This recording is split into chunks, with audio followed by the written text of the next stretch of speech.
अल्हम्दुलिल्लाह नहमदुहु व नस्तईनुहु व नस्तगफिरुहु व नु'मिनु बिही व नतवक्कलु अलैहि व नऊज़ु बिल्लाहि मिन शुरूरि अनफुसिना व मिन सय्यिआति आमालिना मन यहदिहिल्लाहु फला मुदिल्ल लहु वमन युद्लिल्हु फला हादिय लहु वनशहदु अन ला इलाहा इल्लल्लाहु व अशहदु अन्न मुहम्मदन अब्दुहु व रसूलुहु अरसलहु बिलहक्कि बशीरन व नज़ीरा वदायन इलल्लाहि बिइज़्निहि व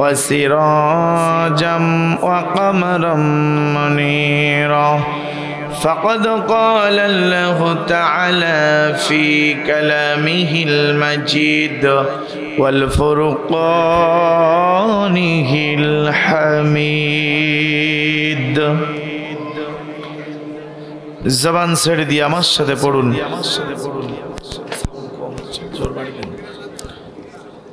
আউযু বিল্লাহি মিনাশ শাইতানির রাজীম। বিসমিল্লাহির রহমানির রহিম। সাবিলিল্লাহি বিআমওয়ালিকুম ওয়া আনফুসিকুম ذلكم خير لكم إن كنتم تعلمون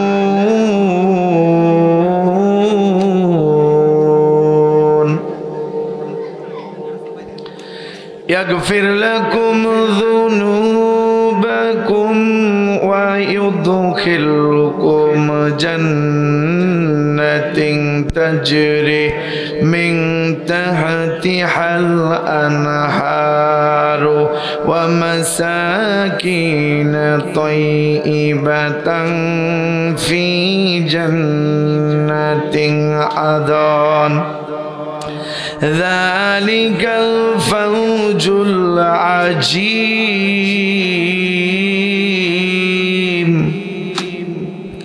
صدق الله العلي العظيم قال رسول الله صلى الله عليه وسلم خيركم من تعلم القرآن وعلمه إن الله وملائكته يصلون على النبي يا أيها الذين آمنوا صلوا عليه وسلموا تسليما اللهم صل على سيدنا مولانا محمد وعلى آل سيدنا مولانا محمد اللهم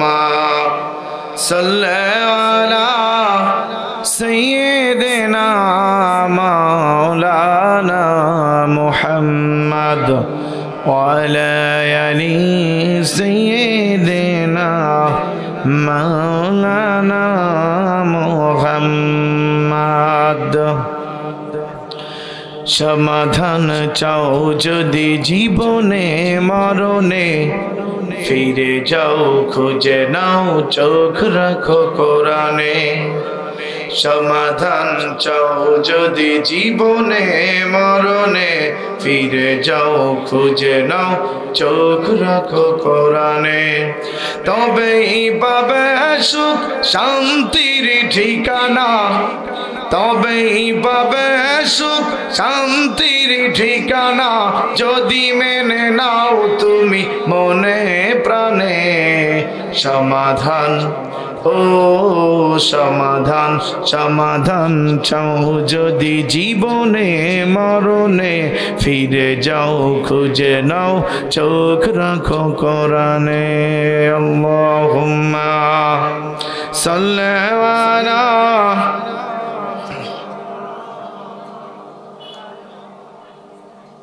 মাইকটা আমার কাছে ভিতরে চলে আসে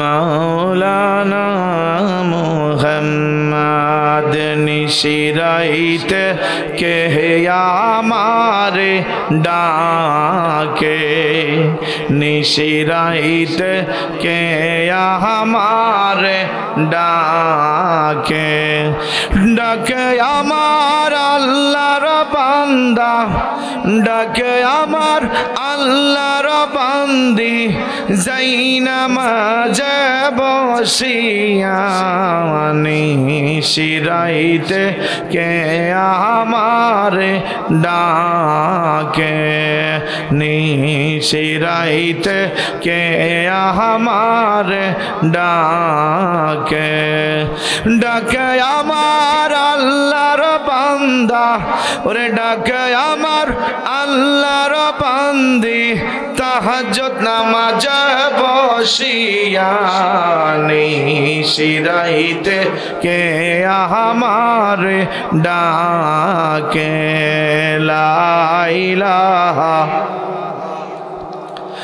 জোরে লা ইলাহা ইল্লাল্লাহ লা ইলাহা লা ইলাহা ইল্লাল্লাহ লা ইলাহা জোরে লা ইলাহা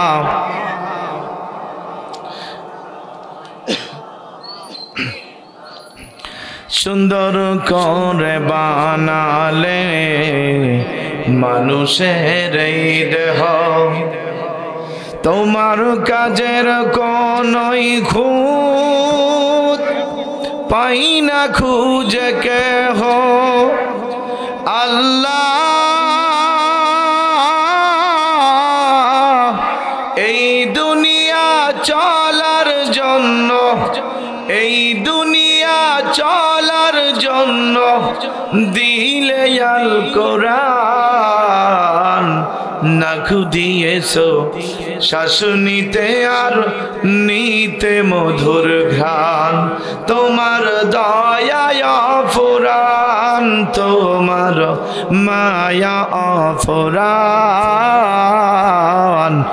মায়া ফুরান লা ইলাহা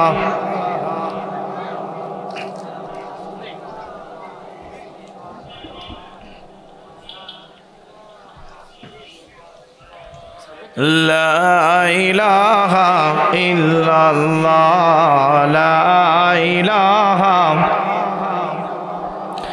লা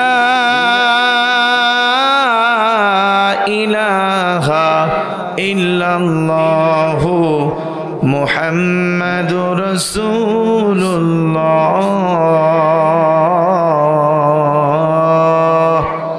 সাল্লাল্লাহু আলাইহি ওয়াসাল্লাম সুবহানাল্লাহ আলহামদুলিল্লাহ লা ইলাহা ইল্লাল্লাহ সুবহানাল্লাহ আলহামদুলিল্লাহ জিকিরের তালে তালে যারা রাস্তায় আসি আমরা তারা সবাই বসে পড়বে ইনশাআল্লাহ দ্রুত চলে আসেন সুবহানাল্লাহ সুবহানাল্লাহ সুবহানাল্লাহ জি আমারে বানাইছো গো আল্লাহ তিন বান্ধনের আসামি আমারে বানাইছো গো আল্লাহ খাটিয়ার আসামি আমার মাথার কাফন খুলিয়া দেখো আমার মাথার কাফন খুলিয়া দেখো সেটাই সেজদার চিহ্ন আছে না কি নবীজির কাছে সহি না দেখো আমার জমিন দেয় নাকি নবীজির কাছে সহি না দেখো আমার জমিন দেয় নাকি সুবহানাল্লাহ আলহামদুলিল্লাহ লা ইলাহা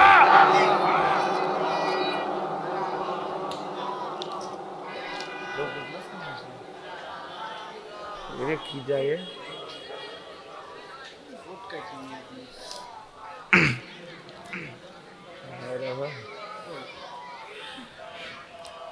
সুবহানাল্লাহ আলহামদুলিল্লাহ লা ইলাহা ইল্লাল্লাহ সুবহানাল্লাহ সুবহানাল্লাহ সুবহানাল্লাহ জি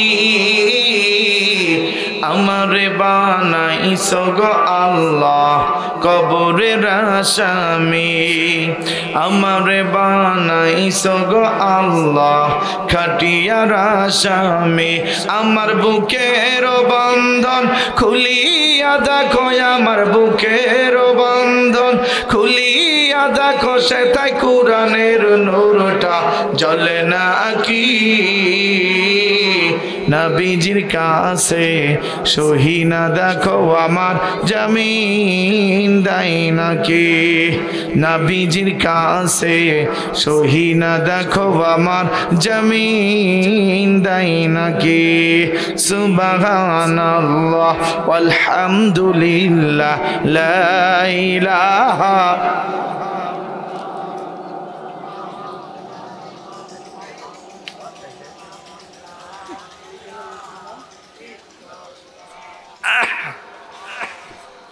সুবহানাল্লাহ সুবহানাল্লাহ সুবহানাল্লাহ জি আমারে বানাইছো গো আল্লাহ খাটিয়ার আসামি আমারে বানাইছো গো আল্লাহ হাসরের আসামি আমার পায়ের বন্ধন খুলিয়া দেখো আমার পায়ের বন্ধন খুলিয়া দেখো সে পা আল্লাহর পথ চলেছে নাকি নবীজির কাছে সহি না দেখো আমার জমিন দেয় নাকি জোরে বলেন মারহাবা ভাই সাউন্ডটা আমার এই মঞ্চে থাকা লাগবে আমার কানে আসতেছে কম আর আমার কণ্ঠ ভাঙা একটু উপকার করেন আপনি আজকে যত সাউন্ড আছে সব সাইডে দেন আর আমার এই কানের এদিকে ঘোরাই দেন আলহামদুলিল্লাহ আলহামদুলিল্লাহ জোরে বলেন কার রবের প্রশংসা কার প্রশংসা সেই রবের প্রশংসা করার জন্য আমরা সারাপোল থেকে এখনো পর্যন্ত রাস্তাঘাটে বাড়িতে যারা আছি এখনো সাড়া দেয়নি কথা বলেন ঠিক না বেঠিক সারাপোলে সাড়া দেয়নি সারাপোলে আজকে আমি সারাপোলের মানুষগুলোকে সাড়া দিয়েই যাব আর যদি এই জায়গায় না বসে তাহলে আমি মনে করব ওনাদের ভিতরে আসলে সাড়া নাই ওরা ঘুমন্ত ঠিক না বেঠে এই জন্য সকল প্রশংসা করব আমরা রবের চিৎকার দিয়ে দুটি হাত তুলে দিয়ে আমরা জবান ছেড়ে দিয়ে মুখের আওয়াজটাকে সুমিষ্ট আল্লাহ তাআলার দেওয়া ভাষা মিষ্টি দুটি ঠোঁট দিয়ে বলে উঠছি আলহামদুলিল্লাহ একবার জোরে বলেন আলহামদুলিল্লাহ এটা তো যশোরের মানুষ যশোরের মানুষের ভাষা খুবই সুন্দর আমাদের কুষ্টিয়া খুলনা বিভাগের ভাষা তার মধ্যে সবচাইতে কঠিন মহাব্বত এবং মিষ্টি ভাষা হলো যশোর ঝিনাইদহ কুষ্টিয়া ঠিক না বেঠিক আমরা সেই এলাকারই মানুষ নাকি বলেন তা আমাদের আওয়াজ হবে উচ্চ আওয়াজ এই নরম আওয়াজে চলবে এই জন্য জোরে বলেন আলহামদুলিল্লাহ পয়গম্বরের পয়গম্বর উম্মতের কান্ডারি মদিনার তাজিরিন নবী সেই নবীর প্রতি দরুদ ও সালাম জবান ছেড়ে দিয়ে বলে উঠছি সাল্লাল্লাহু আলাইহি ওয়াসাল্লাম। সম্মানিত হাজিরিন, আমার এই মাহফিলের প্রতিটা মাঠের ঘটনা আমি 3টা তাকবীর দিয়ে শুরু করি। প্রথম তাকবীরের জবাব দিবেন যুবকেরা, যারা ইয়াং।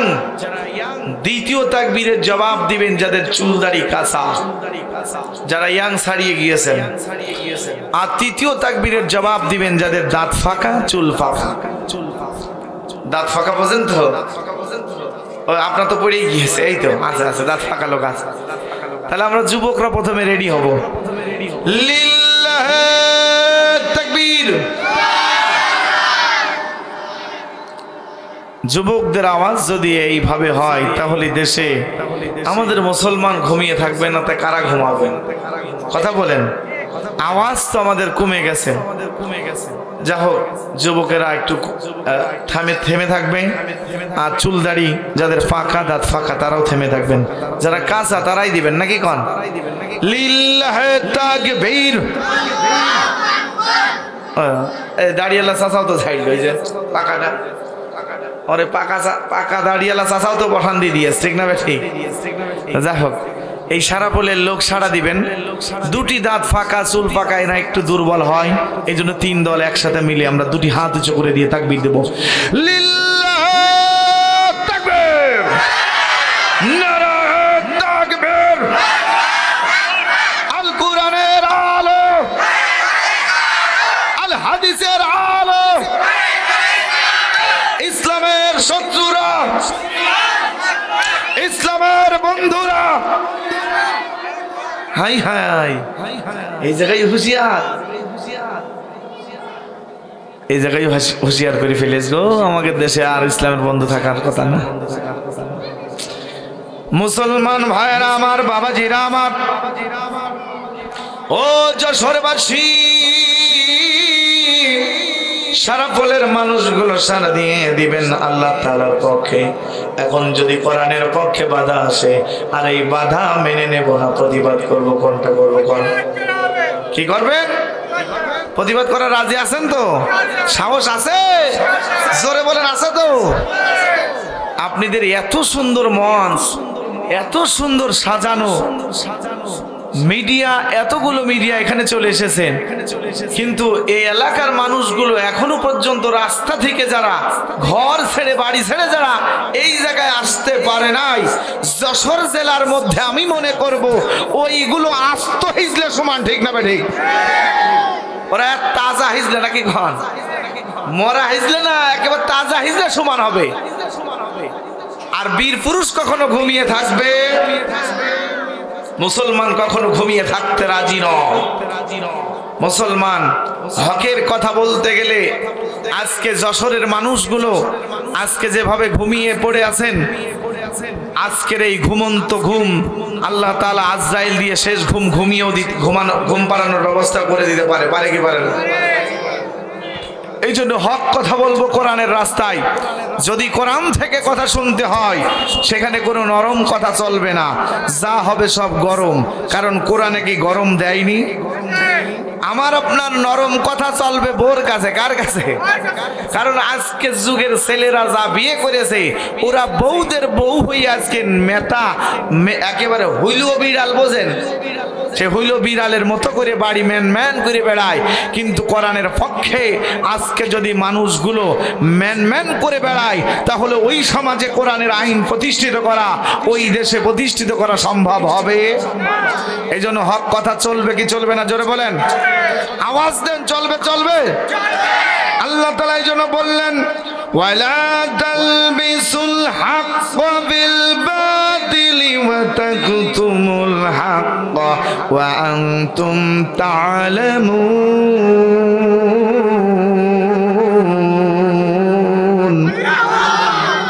আল্লাহ তাআলা রব্বুল আলামিন বলতেছে, বান্দা তোমরা হক আর বাতিল একসঙ্গে মিশাও না। হক আর বাতিল একসঙ্গে মিশিয়ে ফেললে, যেমন দুধ আর গরুর চুনা যদি একসাথে মিশানো হয়, দুধ আর দুধ থাকে না, সেটা কি হয়ে যায়? হ্যাঁ, দুধ নষ্ট হয়ে যায়। এ মুমিন মুসলমান, যশোর এলাকার মানুষেরা শুনে নেন, যদি মিথ্যা কথা দিয়া সত্যকে চাপা দিতে থাকেন তাহলে সত্য একদিন বেরিয়ে ঠিকই আসবে। মিথ্যাগুলো মিথ্যার জালে ভেসে যে আমি আপনি ওই মিথ্যার জালে ভেসে যখন যাব তাহলে আমরা তখন জাহান্নামী হয়ে যাব, ঠিক না বেঠিক? এই জন্য সত্য আর মিথ্যা একসঙ্গে মিশায় না। জেনে শুনে কখনো সাক্ষী মিথ্যা সাক্ষী দিও না। ও মুসলমান, আজকে গোটা বাংলাদেশে কোরআন হাদিসের কথা বলাতে এর আগে অনেকগুলো বাধা পেয়েছিলাম আমরা, কিন্তু আজকে আমরা কেউ যদি কোরআনের হকের পথে কথা বলাতে বাধা দেয় তাদেরকে আমরা সহজে ছেড়ে দিব না, ঠিক না বেঠিক? ভারতের দিল্লির একটি ঘটনা ইতিহাস থেকে কথাটা তুলে ধরব, কোরআন থেকে আপনাদের আলোচনা শুরু ইনশাআল্লাহ। 1962 সালের 17ই মের ঘটনা। 1962 সালের 17ই মে এই দিনে আল্লাহ তাআলার বান্দার শুনে নেন, দিল্লি শহরে একজন লেখক আমার আল্লাহর নবী মুহাম্মদ রাসূলুল্লাহ সাল্লাল্লাহু আলাইহি সাল্লামের নামে একটি বই লিখেছিল। ওই বইটার নাম হলো রঙ্গিলা রসুল। জোরে বলেন নাউজুবিল্লাহ। আমার নবী কি রঙ্গিলা ছিলেন? আমার নবী ছিলেন গোটা পৃথিবীর জন্য রহমত স্বরূপ। ওয়া মা আরসালনাকা ইল্লা রাহমাতাল লিল আলামিন।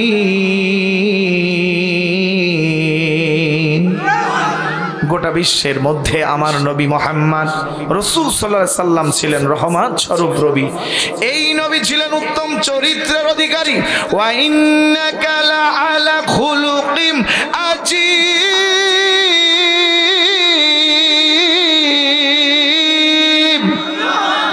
নবী মুহাম্মদ ছিল উত্তম চরিত্রের অধিকারী। আর এই নবী সম্পর্কে বই লিখলো ওই দিল্লির এলাকার মানুষের একজন লেখক। লিখলেন যে বইটার নাম দিলেন রঙ্গিলা রসুল। আর এর নিয়ে দিল্লি শহরে একটা অনুষ্ঠান হবে। আর দুইটা যুবক, নাম ছিল আহম্মদ আর মোহাম্মদ। এই দুইটা যুবক দুই দোকানে কাজ করত।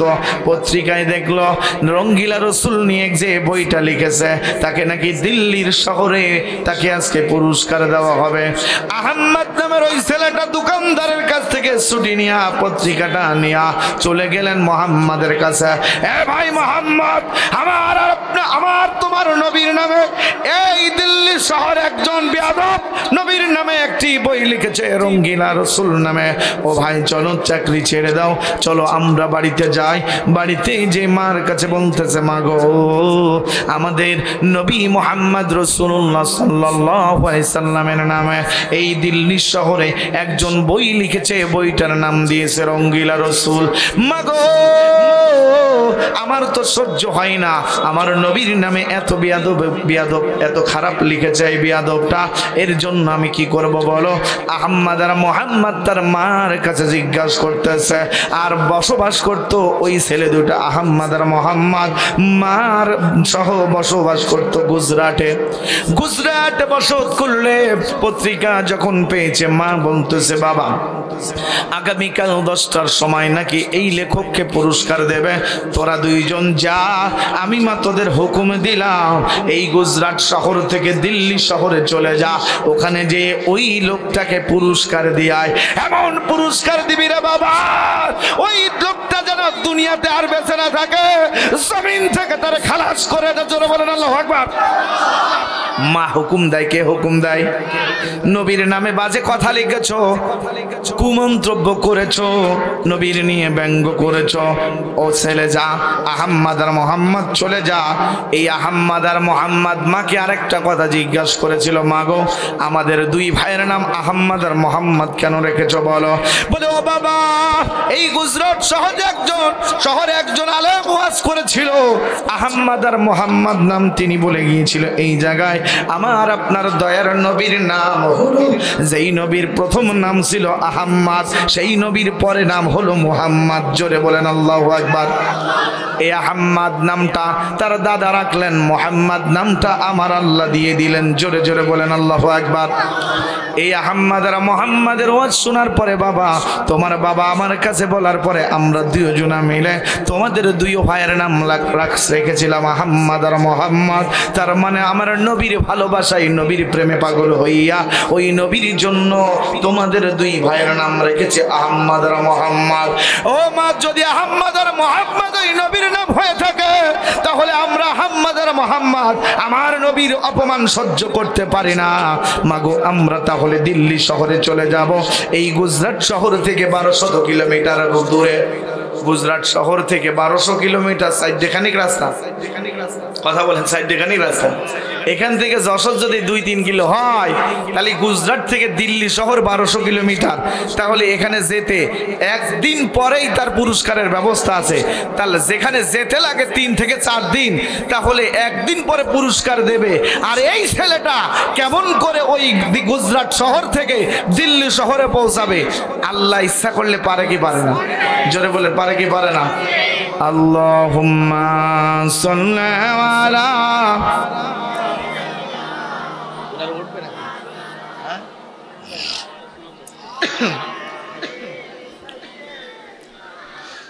মাওলানা মুহাম্মদ। আল্লাহুম্মা সাল্লি আলা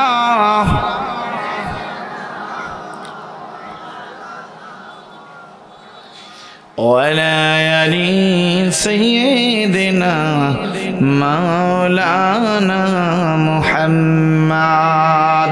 মুসলমান ভাইরা আমার, বাবাজিরা আমার, এই নবীর প্রেমে পাগল হইয়া ওই মা জননী বলতেছে, বাবা আহম্মদ আর মোহাম্মদ, শোনো, তোমাদের ইঞ্জিলের গাড়ি দিয়ে যাওয়া লাগবে না। 3 দিন, যেহেতু 3 থেকে 4 দিন সময় লাগবে। বাবা, আমি মা তোমার জন্য যাই নামাজ ফেরে বসে পড়লাম। আমি মা যাই নামাজে দোয়া করব, আর মায়ের দোয়া আল্লাহ কখনো খালি হাতে ফিরায় না। জোরে বলেন ঠিক না বেঠিক? আহম্মদ আর মোহাম্মদের মা বলতেছে, বাবা আমি যাই নামাজে বসে পড়ব, যাই নামাজে নামাজ পড়ে তোমার জন্য, তোমাদের দুই ভাইয়ের জন্য দোয়া করব। ওই গুজরাট শহর থেকে দিল্লিতে যেতে আমার সন্তান 3 দিনের রাস্তা। আমার আল্লাহর বান্দা মুহাম্মাদের প্রেমে পাগল হইয়া, মুহাম্মাদের আশিকি রাসূল, আশিকি মানুষগুলো মুহাম্মাদের পাগল হইয়া যেন 2টা সন্তান আমার ওই গুজরাট শহর থেকে দিল্লি শহরে পৌঁছিয়ে যায়। আল্লাহ তাআলার কাছে আমি দোয়া করব। জোরে জোরে বলেন আল্লাহু আকবার। ও মুমিন মুসলমান, মা দোয়া করলে মায়ের দোয়া কি বিফলে যাবে? এই যারা হাফেজ এখানে এসেছেন, মাদ্রাসায় যারা পড়তেছে, এই মা আর বাবা দোয়া করে কিন্তু এই মাদ্রাসায় ছেড়ে দিয়েছে, ঠিক না বেটি? তাদের কি মায়া নাই? তাদের দয়া মায়া ভালোবাসা সব আছে। তারপরে আল্লাহর কোরআনকে ভালোবেসে নবীর প্রেমে পাগল হইয়া আল্লাহকে খুশি করার জন্য নিজের কলিজার সন্তানকে মাদ্রাসায় ছেড়ে দিয়েছে। জোরে বলেন ঠিক না বেটি? মুসলমান ভাইরা আমার, মনোযোগ দিয়ে শুনবেন, কথাগুলো মনোযোগ দিয়ে শুনবেন, কারণ আমি আমার নবীর ভালোবাসা আল্লাহর কাছে যে দোয়া করতে হলে যাই নামাজ পড়া লাগবে কি লাগবে না? আর সেটা মসজিদ পুরুষ মানুষের জন্য কোথায়? মসজিদ। মা বোনরা যখন ঘরে পড়ে যাই নামাজটা ফেলে নিয়ে মা তার সন্তানের জন্য দোয়া করে, করে কি করে না?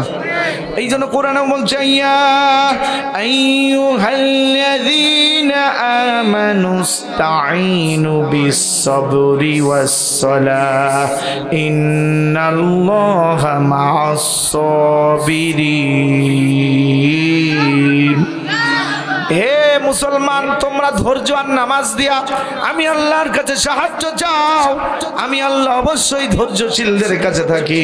তার মানে ওই বান্দি তার সন্তান আহম্মদ আর মুহাম্মাদের জন্য, 2 জনার সন্তানের জন্য মা যাই নামাজে নামাজ পড়ে 2টি হাত তুলে দিয়ে বলতেছে, আল্লাহ আমার সন্তানকে তুমি আল্লাহ সহযোগিতা করো।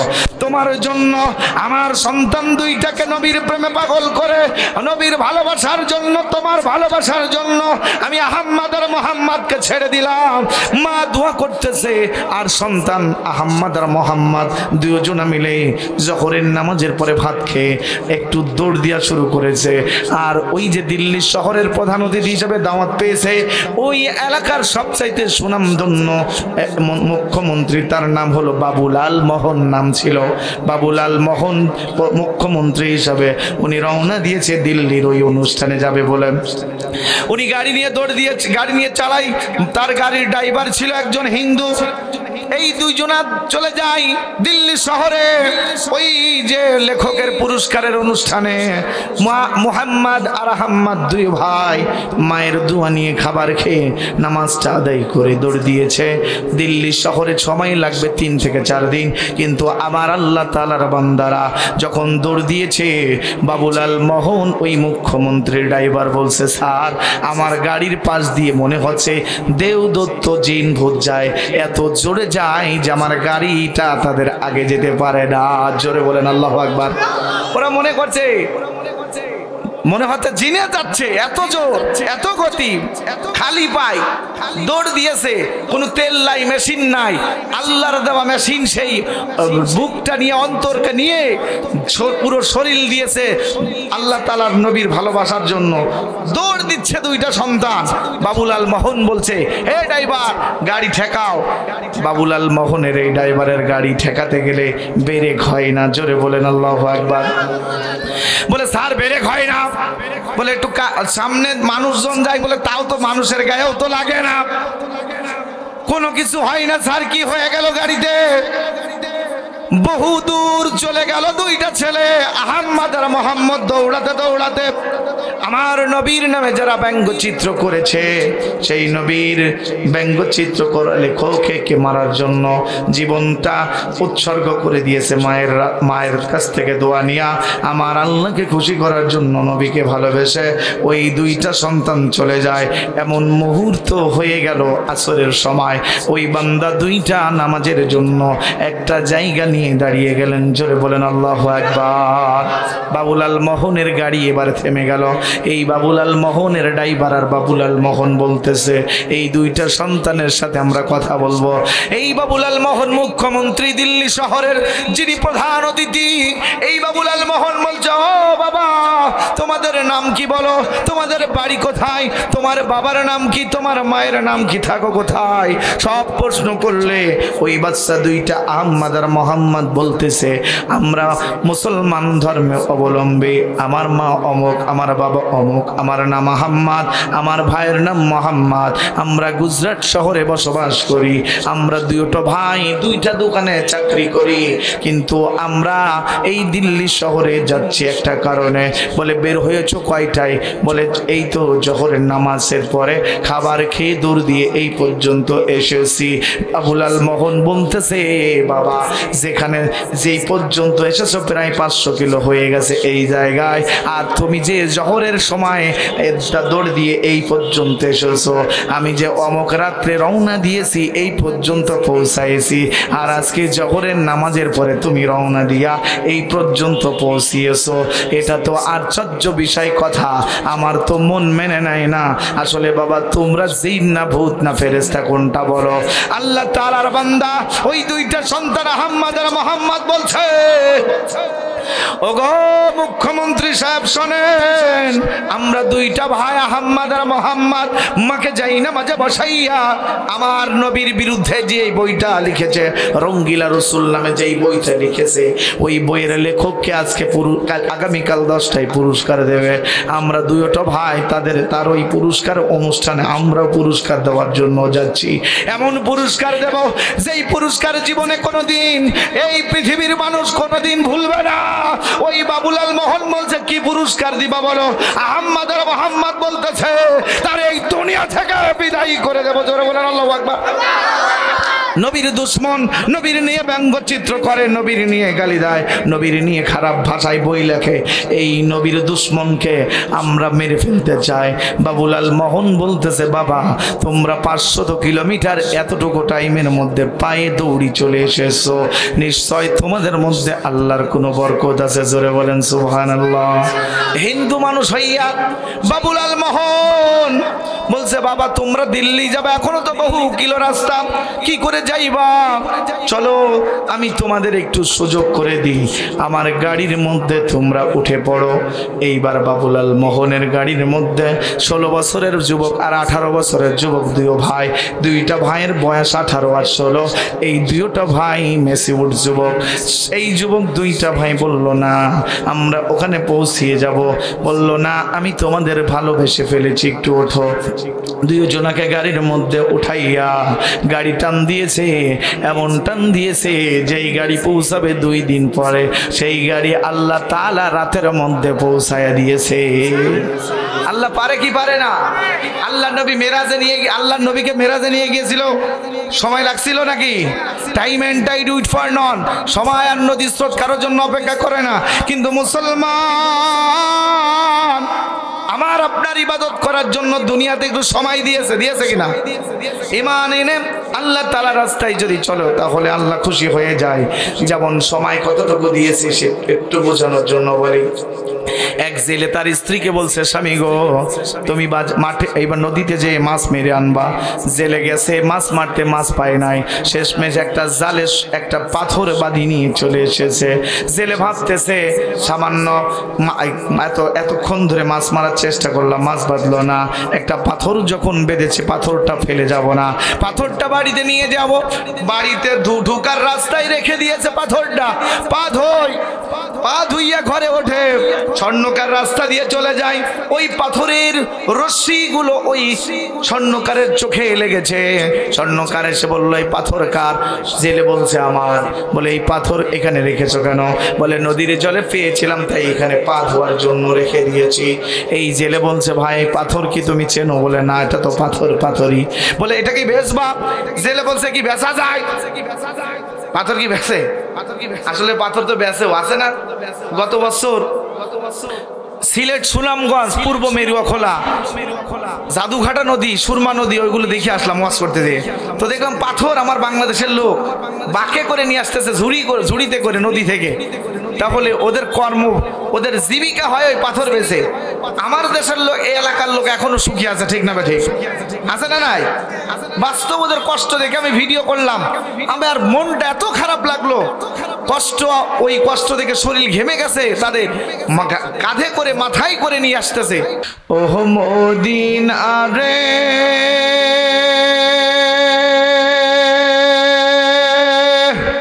তোর বুকে আমার নবী, যার লাগি পাগল সবই, যার তরে সৃষ্টি হইল ত্রিভুবন। কদি আমি সারাক্ষণি কখন যাব সেখানে, সহে না আর পরানে। আল্লাহুম্মা সাল্লি আলা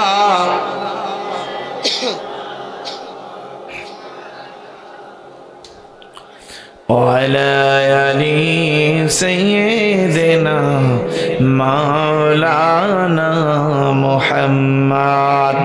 আলহামদুলিল্লাহ। সম্মানিত হাজিরিন, আমাদের মেহমানেরা অনেক সুন্দর সুন্দর কথা বলে গেলেন, দোয়া চেয়েলেন, দোয়া আমাদের কাছে চেয়েছেন, আমরাও তেনাদের কাছে দোয়া চাই। আমি অত্যন্ত খুশি হয়েছি যে ওনারা সুন্দর সুন্দর কথাগুলো আপনাদের মাঝে দাওয়াত দিয়েছেন। আল্লাহ তাআলা সঠিকভাবে বুঝদান আমাদের সকলকে করুক, সকলে বলেন আমিন।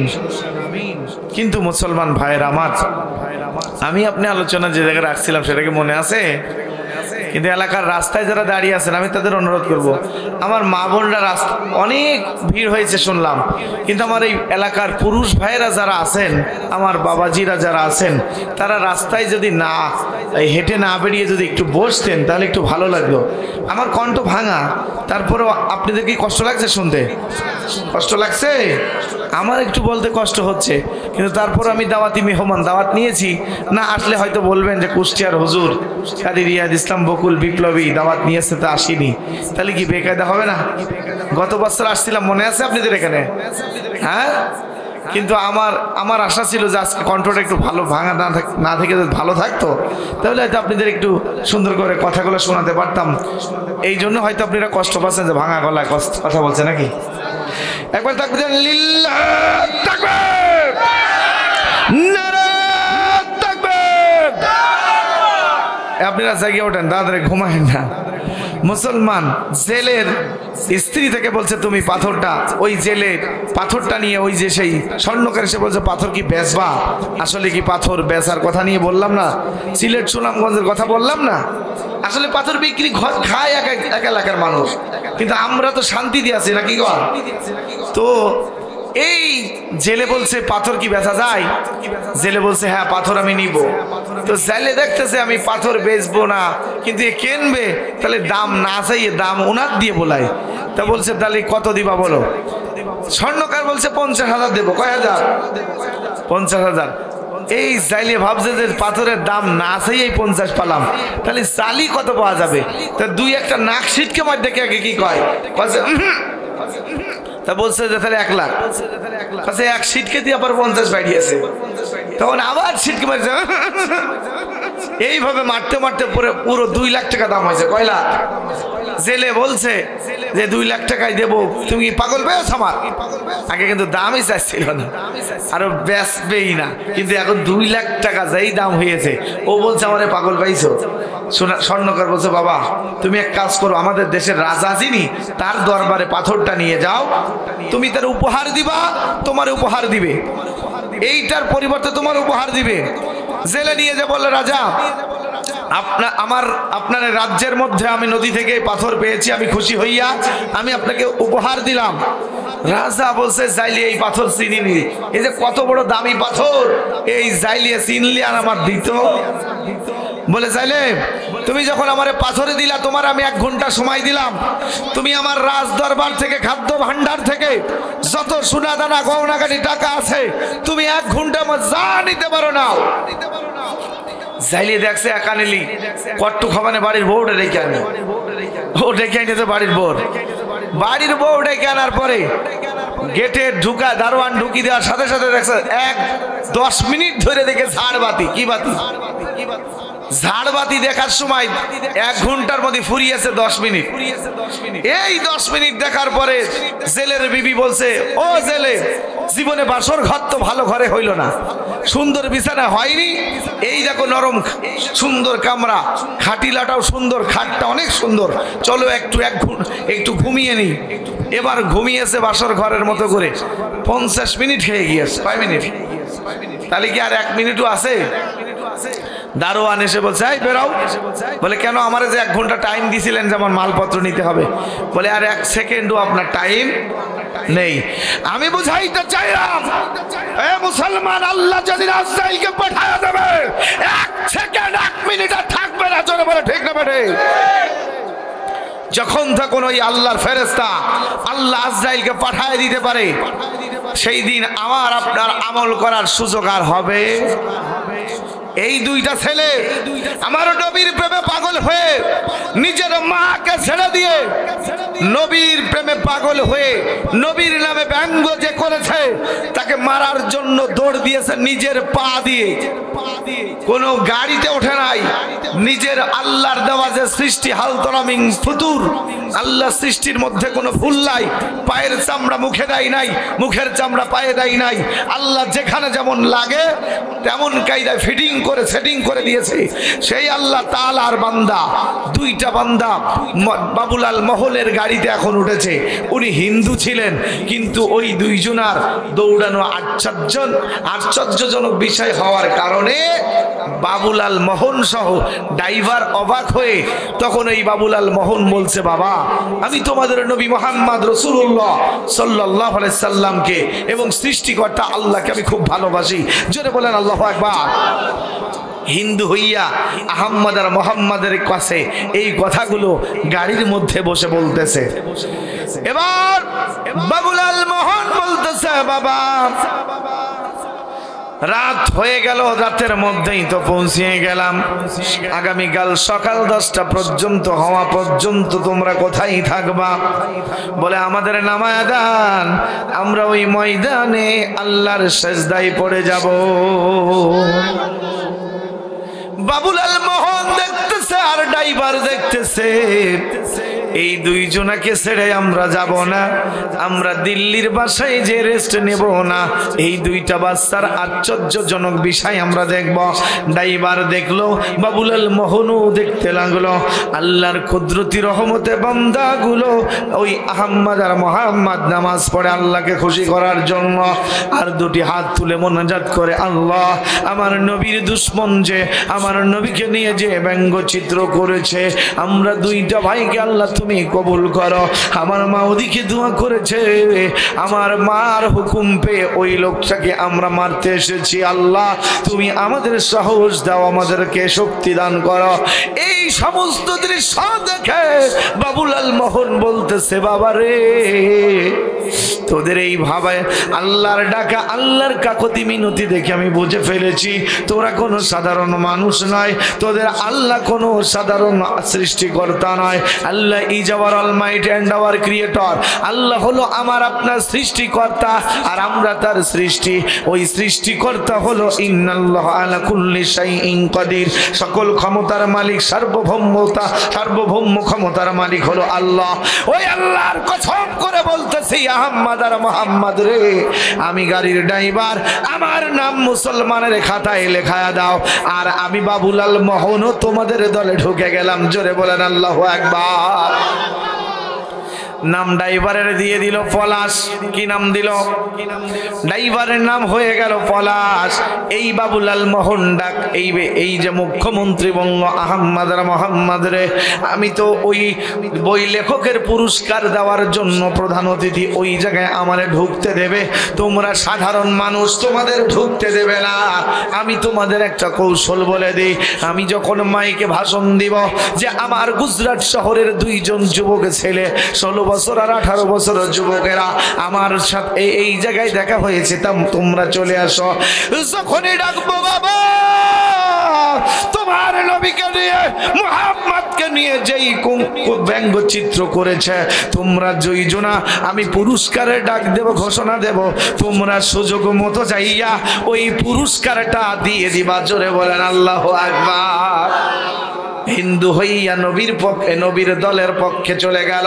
এই জন্য বলেন, মানি না, মানব না, মানতে পারি না, আল্লাহ রসুলের অবমাননা। জোরে, মানি না, মানব না, মানতে পারি না, আল্লাহ রসুলের অবমাননা। হাইরে অবমাননাকারীরা রক্ষা পাবি না, মানি না, মানব না, মানতে পারি না, আল্লাহ রসুলের অবমাননা। জোরে বলেন ঠিক না ঠিক? বাংলার বীর মুসলমান জায়গায় উঠেছে, লেজ গুটিয়ে নাস্তিকদের পালাতে হবে। এই বাংলার জমিনে কোন নাস্তিকের বাচ্চারা কোরআনকে নিয়ে যদি কোরআনের বিপরীতে কথা বলে, কোন আলেমের গায়ে যদি আবার হাত তোলে, জেল খাটায়, তাদেরকে ফাঁসির মঞ্চে ঝুলায়, আর আমরা থেমে থাকবো না, জুতা দিয়ে তাদের বিরুদ্ধে উঠে পড়বো। কে কে আছেন দেখান? নারায়ে তাকবীর, লিল্লাহি তাকবীর।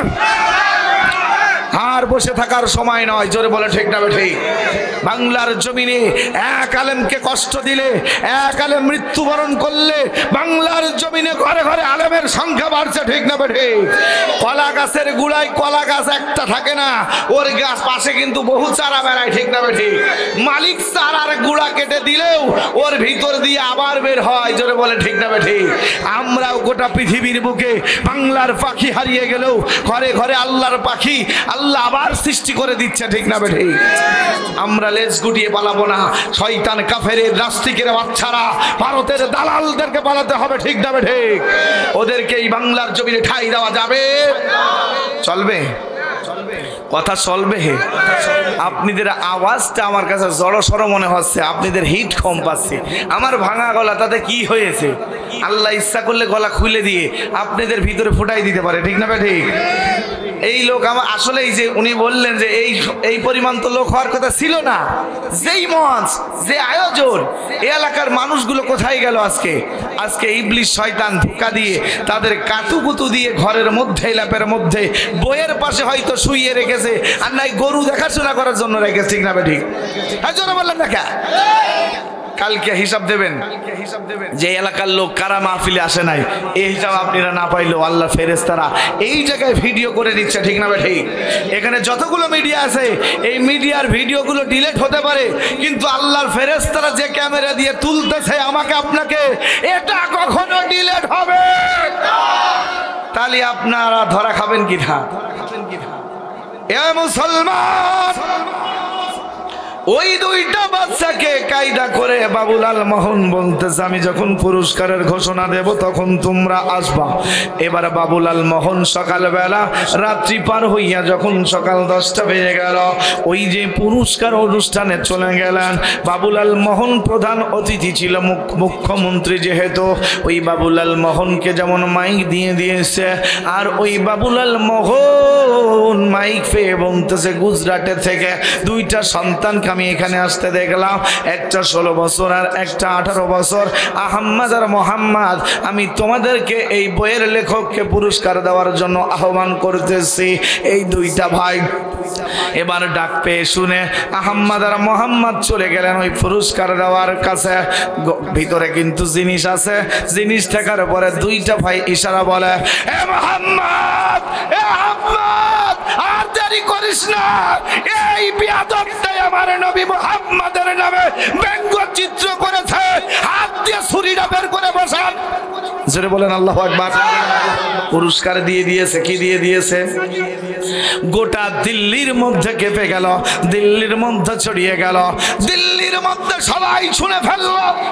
গুজরাট শহর থেকে আহম্মদ আর মোহাম্মদ নামের দুইটা যুবক এসে মুহাম্মাদের বিপরীত, মুহাম্মাদের মানে ব্যঙ্গচিত্র করা লেখককে, রঙ্গিলা রসুলের বইয়ের লেখককে, দুইটা সন্তান ইমানি তেজস্বী দায় তার বুকের মধ্যে ছুরি চালায়া দিয়া তার মেরে ফেলেছে।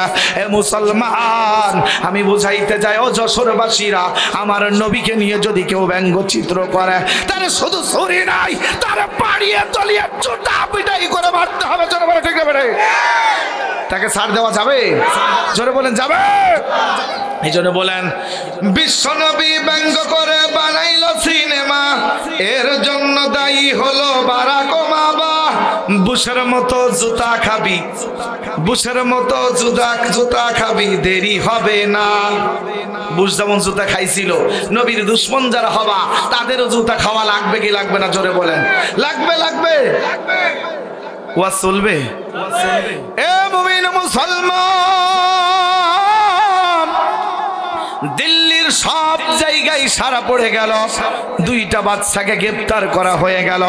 বাবুলাল মোহন আর ওই যে পলাশ ড্রাইভার বলছে স্যার আমিও কয়ডার বসান দেব, কারণ এর বিপক্ষে যারা থাকবে আমার এই আহম্মদ আর মোহাম্মদের পাশে ওই ড্রাইভার দাঁড়িয়ে গেল, মুখ্যমন্ত্রী দাঁড়ায় গেল। এই সমস্ত কৌশল হলো আমার আল্লাহ। ও মুসলমান, এই দুইটা সন্তানকে নিয়ে গেল জেলখানায়, ছড়িয়ে গেল পত্রিকায়, ছড়িয়ে গেল। এই দুইটা ছেলেকে দিল্লির মধ্যে উকিল, ম্যাজিস্ট্রেট, ব্যারিস্টার যা দরকার আইনের লোক সব এসে ওদের বিচার করলো, এদের রায় হয়ে গেল ফাঁসি। কিসের হলো? এখন তাহলে হক পথে থাকলে ফাঁসি আছে না নাই? মুসলমান ভাইয়েরা আমার, নবীর ভালোবাসায় যদি জীবন চলে যায় তাতে দুঃখ করা যাবে? ওয়ালা তাকুলু লিমা ইউকতালু ফি সাবিলিল্লাহি আমওয়াত বাল আহইয়াউ ওয়ালাকিন লা তাশউরুন।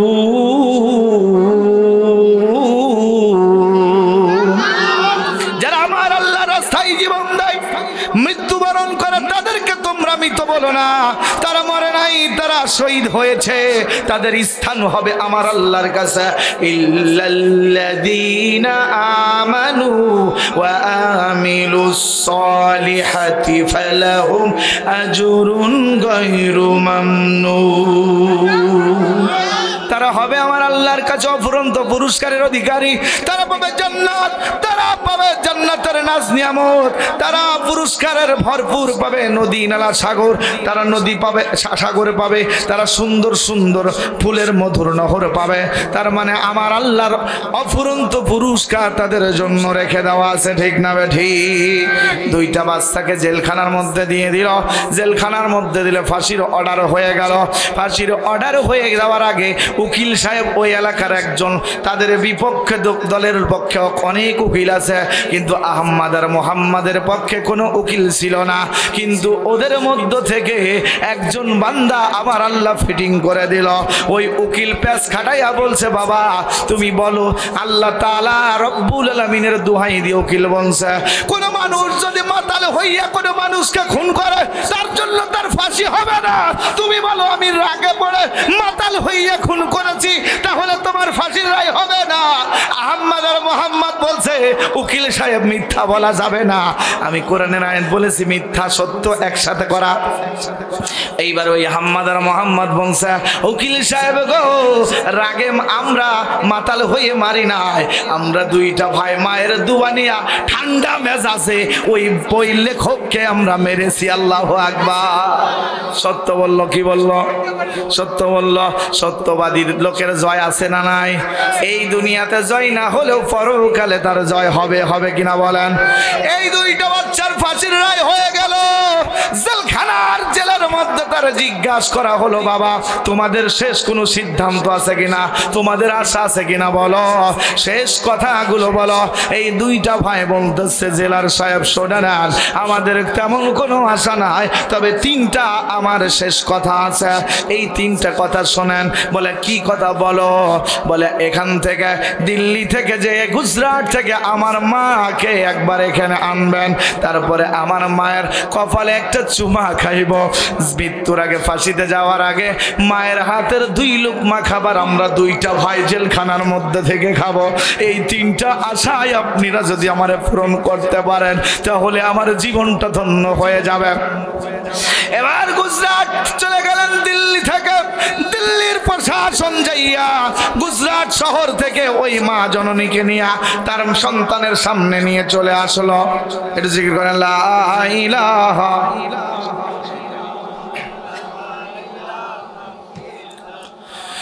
লা ইলাহা ইল্লাল্লাহ, লা ইলাহা লা ইলাহা ইল্লাল্লাহু মুহাম্মাদুর রাসূলুল্লাহ। জোরে বলেন সাল্লাল্লাহু আলাইহি সাল্লাম। মুসলমান বাবাজির আমার, ভাইয়ের আমার, আলোচনা শুনবেন, কে কে হাত উঁচু করে দেখান। লিল্লাহে তাকবীর, নারে তাকবীর। একটু সরে আসেন, ফাঁকা জায়গাগুলো পূরণ করে আমার সামনে কলিজার মধ্যে একদম সামনে চলে আসেন।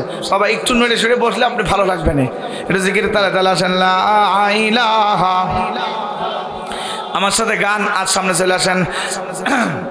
আমার আল্লাহ গো, তোমার প্রেমে আমি পাগল হইয়াছি। জোরে, আমার আল্লাহ, তোমার প্রেমে আমি পাগল হই। আমার আল্লাহ গো, তোমার প্রেমে আমি পাগল হইয়াছি। তোমার প্রেমে পাগল ছিল দয়ার নবীজি। আমার আল্লাহ গো, তোমার প্রেমে আমি পাগল হইয়াছি। তোমার প্রেমে জীবন দিল হযরত সুমাইয়া। তোমার প্রেমে জীবন দিল হযরত আসিয়া। আমার আল্লাহ গো, তোমার প্রেমে আমি পাগল হইয়াছি। আমার আল্লাহ গো, তোমার প্রেমে আমি, তোমার প্রেমে জীবন দিল কত নবী রাসূলগণ। তোমার প্রেমে জীবন দিল কত সাহাবাগণ। আমার আল্লাহ গো, তোমার প্রেমে আমি পাগল হইয়াছি। জোরে, আমার আল্লাহ।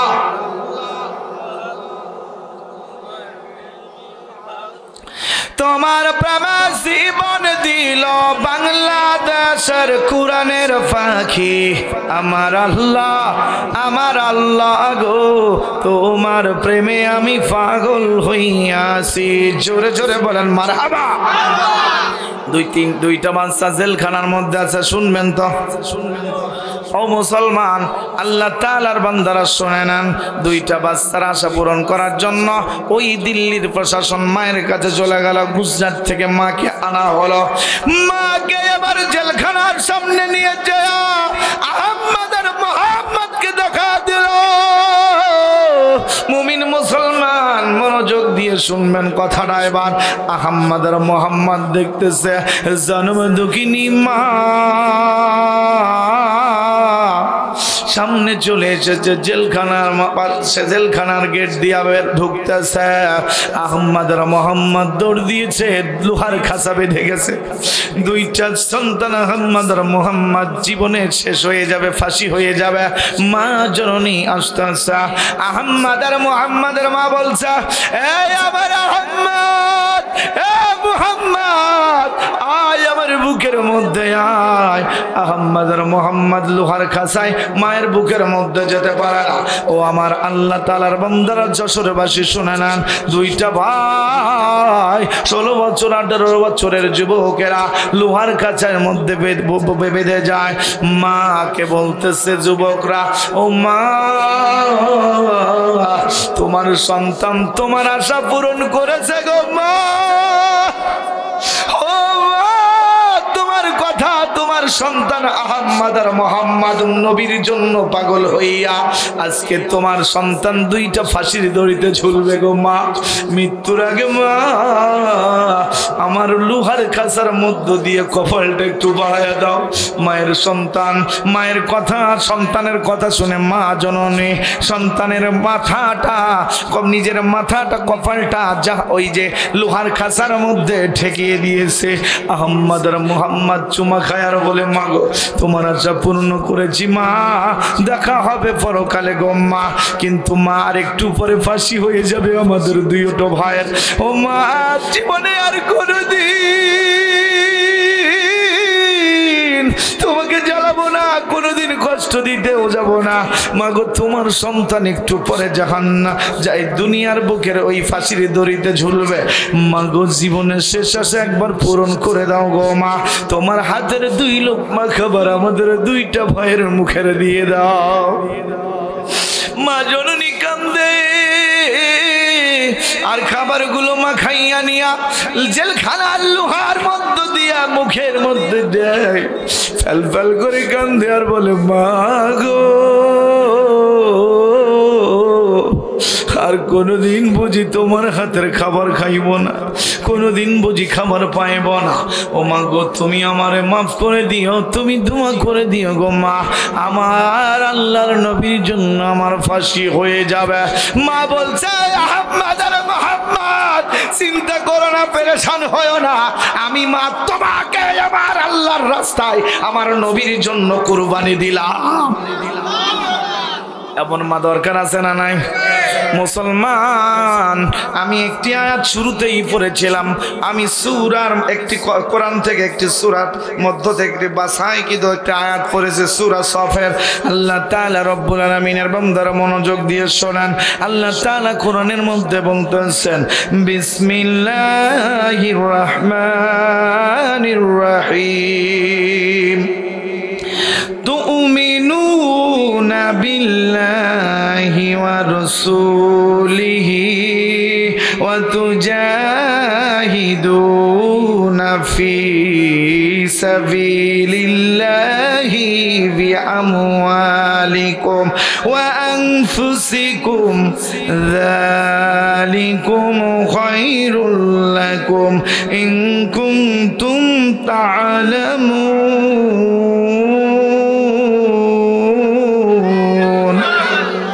বিশ্বাসীগণ, আমি কি তোমাদেরকে এমন এক ব্যবসার কথা, বাণিজ্যের কথা বলে দিব যে ব্যবসা তোমাদের যন্ত্রণাদায়ক শাস্তি হতে রক্ষা করবে, তোমাদেরকে আরামদায়ক করবে। এই যে তোমরা আল্লাহ রাসূলের বিশ্বাস স্থাপন করবে এবং তোমাদের সম্পদ এবং জীবনটা তোমরা আমি আল্লাহর রাস্তায় খুশি করার জন্য, পরকালের সুখ আনার জন্য তোমরা আমি আল্লাহর কাছে ইখরিদুল্লাহ করদান হাসানা, আমি তোমাদের হাত পেতেছি কর্জে হাসানা চাচ্ছি। আমার হাতে তোমরা আজকে যদি কর্জে হাসানা দাও, আমি আল্লাহ তাআলা তোমাদের পরকালে দ্বিগুণ দেব। জোরে বলেন আল্লাহু আকবার।